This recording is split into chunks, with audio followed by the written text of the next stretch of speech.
Bonjour à tous. J'entends parfois des raisonnements étonnants de la part de personnes qui s'adressent à des gens malades. Si tu as la foi, Dieu va te guérir. Ou, l'inverse, si tu ne guéris pas, c'est parce que tu ne l'as pas demandé avec assez d'insistance. Tu n'as pas prié comme il faut.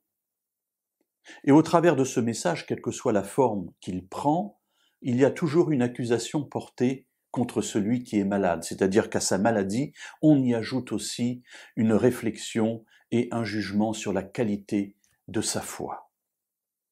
Pour autant, dans la Bible, je n'ai pas l'impression que je trouve quelque part une automaticité de l'obligation de Dieu à guérir un enfant, un de ses enfants, d'une maladie.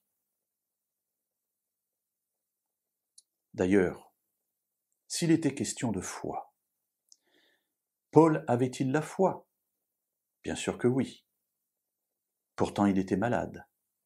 Et il y a même un autre personnage dont la Bible parle, pour qui la maladie a été une maladie jusqu'à l'extrême. Il s'agit d'un personnage qui n'est pas un personnage annexe dans l'histoire du peuple de Dieu. Il s'agit du prophète Élisée.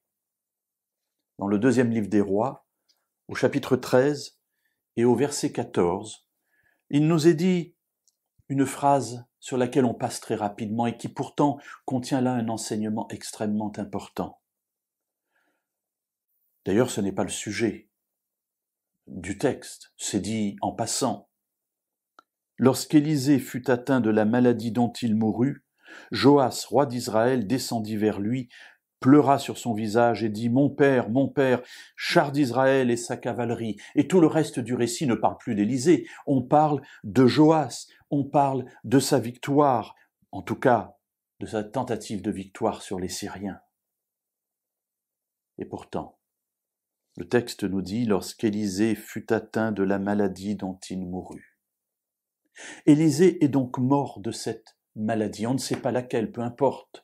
Mais Élisée était un homme de foi, c'était un grand prophète de Dieu. Et pour autant, Dieu ne l'a pas guéri miraculeusement, il ne l'a pas guéri par des traitements. Il est mort de cette maladie qui l'avait frappé. Alors mes amis, avant de nous adresser à ceux qui sont malades, ceux qui sont dans la détresse, et d'ajouter à leur souffrance une souffrance supplémentaire, celle du questionnement de leur foi, sachons être à côté de ces personnes comme des encouragements.